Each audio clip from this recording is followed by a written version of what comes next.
Rilla really allowed us to grow our sales force with less managers. It's allowing us to scale as we add on people. We can then start spending our money more smartly and better, obviously, respect our leads as we get them put onto our calendars. My name is Marcus Carroll, and I am the VP of Sales here at Lifestyle Home Products. We are a manufacturer of windows and doors. We also supply and install custom-built sunrooms, as well as our jacuzzi bath remodel line. As a sales manager, without Rilla, it would require a lot of driving, a lot of gas, a lot of windshield time, and a lot of downtime. In my division, we stretch across this whole province of Ontario. And Ontario is about 10 hours of drive time. So for me to go and ride with one rep, it's a whole day shot. Rilla allows me to stay on top of my day.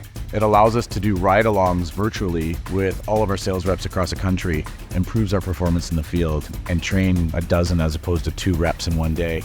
Being able to do 5 to 6 ride-alongs in about an hour, it's really brought us to the next level. The guys who were at the top end of our sales staff really bought into the program. They actually go in and they self-coach themselves at nighttime. Rilla as a self-assessment tool is more valuable than a sales manager coaching tool. And we're seeing their close rates change quite drastically on the front end. They're able to fix their own process. Sometimes you don't make a top rep better. Top reps make themselves better. And then, with the newer sales reps or the people that are just coming into the program, we're using their top peers' results to help coach them. The multiplier effect is enormous. It's sort of a compound effect of training or coaching. We've seen our close rate go up 7%. When you look past the closing ratio aspect of it, it's allowed us to increase our NSLI, so our net sale lead issue, by over $700. So there's no better way to coach and support your team than through Rilla.